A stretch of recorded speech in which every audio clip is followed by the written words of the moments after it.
सब कुछ सहने की आदत पता नहीं कैसे लग गई कि मौसम के बेरुखेपन का भी एहसास नहीं होता, चाहे गर्मी की चिलचिलाती धूप हो या सर्दी की बर्फीली हवाएं या बरसात की मूसलाधार वर्षा। सब आसान लगता है। काली भयानक रातें भी अब नहीं चुभती, तपते बोझिल दिन अब नहीं चुभते। एक लंबा समय गुजर गया इनसे बतियाते जूझते। कुछ पहचान सी हो गई है। ये लंबे पेड़ अब भी वैसे के वैसे हैं, सागर की रेत भी वही है, लहरें वैसे ही उफनती हैं। मैं ही बदली हूँ, पहले सा एहसास कहाँ। खामोश निगाहों में कुछ टिकता तो नहीं। यह मेरे साथ ही होना था, पता नहीं था। जिसे अपना देवता समझा, सर्वस्व माना पूजा, उसी ने रत्ती कागज सा फेंक दिया। तुम मेरे इस रूप की तारीफ करते थे ना, कि ये आंखें जिस पर टिकेंगी वह विचलित हो जाएगा, ये गेसू जिस पर ओढ़ेंगे वह विभोर हो जाएगा, ये अधर जिसे छू लेंगे वह तड़प ही उठेगा। पर ऐसा कुछ नहीं होगा। मेरा आंचल इन्हें देहाती दिखता, रमेश। मेरे बाल इन्हें जरूरत से ज्यादा लंबे लगे, जरूरत पर ही मेरे करीब रहे।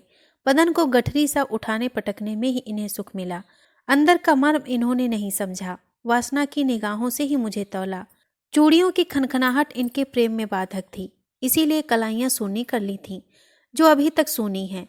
भर नहीं पाई माथे के बिंदी, पैरों की पायल भी इन्हें पसंद नहीं थी, उसे भी निकाल दिया था। तुम तो पायल की रुंझुन पर गीत लिख देते थे और बार बार छेड़ने को कहा करते थे।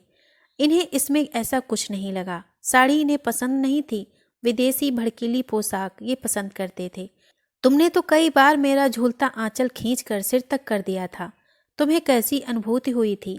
तुम घंटों मुझे देखते ही रहे थे, पर इस रूप में जब भी मैं इनके पास गई तो ये भड़क ही उठे। मेरी लज्जा शर्म को इन्होंने निर्धरक समझा। मैं वैसा कुछ नहीं कर पाई जैसा ये चाहते थे। खुले भड़कीले कपड़ों में मेरी कंपकपी छूट जाती थी। हाई हील की सैंडलों में मुझसे चला नहीं जाता। ये मुझे अपने दोस्तों की मंडली में बैठने को कहते, बियर पीने की जबरदस्ती करते। मैं इनका साथ नहीं दे पाती तो ये मुझ पर बरस पड़ते। जलसों पार्टियों में मेरा झिझकना, शर्माना, कतराना इनसे सहन नहीं होता।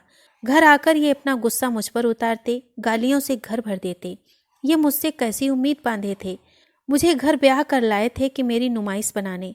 जो इन्हें पसंद था वह मुझे नहीं, और जो मुझे पसंद था वह इन्हें नहीं। मैंने क्या नहीं किया? घंटों इनकी प्रतीक्षा की जब तक ये ऑफिस से नहीं लौटे। एक कौर नहीं निकला। कर्तव्य परायणता में ही लगी रही। जरा सी आहट पर दरवाजे पर दौड़ पड़ती, गेट खुला ही रखती कि जब ये आए तो इन्हें स्कूटर बाहर न रोकना पड़े।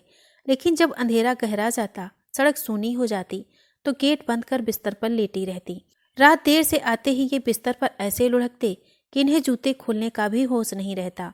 मैं ही इनके जूते खोलती। मुझे अपनी बेबसी पर रोना आता कि मेरे रूप का तिलिस्म, मेरे रिश्ते का आधिपत्य इन पर क्यों नहीं चला। ये उचटे उचटे क्यों रहते हैं? आंख उठाकर बात क्यों नहीं करते? मुझे अपने आप से ग्लानि होती कि मुझ में ऐसा क्या अवगुण है जिसकी दुर्गंध इनके नथनों पर बैठी है। कुछ कमी अवश्य है मुझ में, तभी तो ये मुझसे इतनी दूरी रखते हैं। कोई दंपत्ति जब मेरी नजरों के सामने से गुजरता है, मेरे अंदर एक टीस उठती है। ये लोग कितने खुश हैं, रोज ही घूमने निकलते हैं। एक हम ही अंधेरे में हैं, इन्हें फुर्सत ही नहीं। मुझसे इतना साहस नहीं होता कि मैं अपने तृप्त होंठ उनके चेहरे पर रख देती, इनका सीना भींच लेती। ये एहसास तो करते कि मेरे अंदर भी एक धड़कता दिल है, जिसकी कुछ उम्मीदें हैं, आवश्यकताएं हैं। कभी इन्होंने मुझे भी प्रेम से नहीं देखा। काश ये एक बार कोशिश करते तो इन्हें वह अवश्य मिलता जिसे ये इधर उधर तलाशते थे। बाहरी चमक दमक के ये इतने दीवाने थे कि अपनी पहचान ही खो बैठे, शराब जुए को ही जीवन समझ बैठे। फिर भी मैं इनके आड़े नहीं आई। इनकी स्वतंत्रता में मैंने कोई दखल नहीं दिया।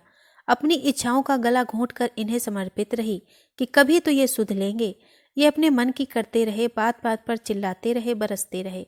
मैं छलछलाती आंखों से सब सहती रही, अपने को ही कमजोर समझती रही। इनकी पहुंच भी तो दूर दूर थी। बड़े बड़े लोग इनसे मिलने आते थे, मेरी हैसियत भी क्या कम थी। एक दिन इन्होंने अपना बिस्तर भी दूर कर लिया, अपनी मनपसंद युवती को घर ले आए और रासलीला में मग्न हो गए। मुझ पर वज्रपात हुआ। पति सेवा की भावना सिसक कर रह गई। फिर भी मैं चुप रही। मैंने कुछ नहीं कहा। कहती तो भी ये कहाँ सुनने वाले थे। मुझे धक्का मार कर घर के बाहर कर देते। गुस्सा तो इनकी नाक पर ही रहता था। जब इन्होंने मुझसे बात करना भी छोड़ दिया और मेरी इन्हें कुछ फिक्र भी नहीं हुई, तो मैंने अपनी जिंदगी की एक अलग रेखा खींच ली। बीमा कार्यालय में नौकरी कर ली। अर्थ का संकट टला। रोजमर्रा की आवश्यकताएं पूरी होने लगीं। किसी के आगे मुझे हाथ नहीं फैलाना पड़ा। ये जब भी दिखते अपनी मौज मस्ती में ही डूबे मिलते। मैं आहत हो जाती, फिर सोचती चलो खुश तो हैं। इन्हें पराजित करने की भावना मेरे अंदर कभी नहीं उठी और ना कभी मैंने प्रतिकार लेना चाहा। संबंध एक तरह से विच्छेद हो चुके थे। इनके कहे कहे रात भर गूंजते रहते। मेरा ध्यान उस पर भी नहीं गया। ये अपने में मस्त थे, मैं अपनी घूटी जिंदगी में वो चली थी। मेरे अंदर कभी दूसरे जीवन साथी का ख्याल नहीं उठा और न मैंने इस बारे में सोचा। नौकरी की व्यस्तता में मैं इस तरह बह गई कि कोमल अनुभूतियों को अंकुरित होने का अवसर ही नहीं मिला। मैंने इस बारे में जितना भी सोचा उतना ही दर्द मिला। एक तरह से इनको बिसार ही दिया। तो मैं कह रही थी, जब मेरे संबंध इनसे पूर्णतः टूट चुके थे, तब ये एक दिन थके मांदे से निराश मेरे पास आए। मैं देखती रह गई इन्हें। इतने वर्षों बाद मेरा ख्याल कैसे आया?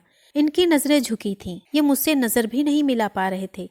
आहा स्वर में बोले, मैं बर्बाद हो गया वसुधा, मुझे बचा लो। मैं अवाक रह गई, ऐसा क्या हुआ? कल तो बड़े खुश थे, जरूर वह इन्हें छोड़कर भाग गई। नशा उतर गया तो चले आए, जैसे एकमात्र दवा मैं ही हूँ। यह सोचकर मेरा मन कड़वा हो आया। मैंने झट से कहा, आपको मेरा ख्याल कैसे आया? कौन हूँ आपकी? वो नाराज न होगी। उसका नाम मत लो, वो कमीनी। मैं स्तंभित रह गई। मेरा अनुमान सही निकला। आखिर वह इन्हें चूना लगा ही गई। मैं तो उसे पहले दिन ही समझ गई थी कि वह अधिक दिन टिकने वाली नहीं। उसके हाव भाव ही ऐसे थे। लज्जा से तो छू नहीं गई थी उसे। मर्दों से बेबाक बात करती, इठलाती, झूमती। इन्हें भी तो यह पसंद था। आज मेरी जरूरत कैसे आ पड़ी? ये देहाती गवार चेहरा कैसे भाया?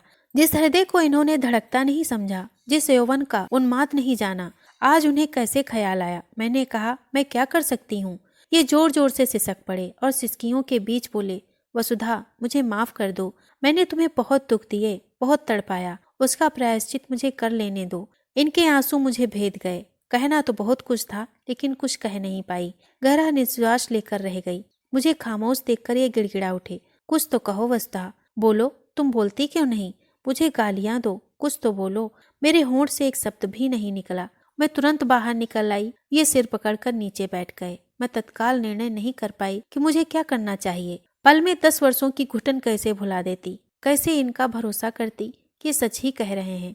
ये अब घर के बाहर नहीं निकलते, न इनके यहाँ शोरगुल होता है, न पार्टियां चलती हैं। मौत सी खामोशी छाई रहती है।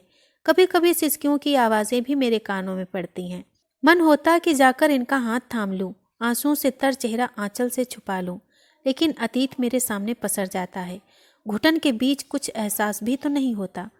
दोस्तों, अगर आपको ये कहानी पसंद आई हो तो प्लीज़ इसे लाइक और शेयर करें।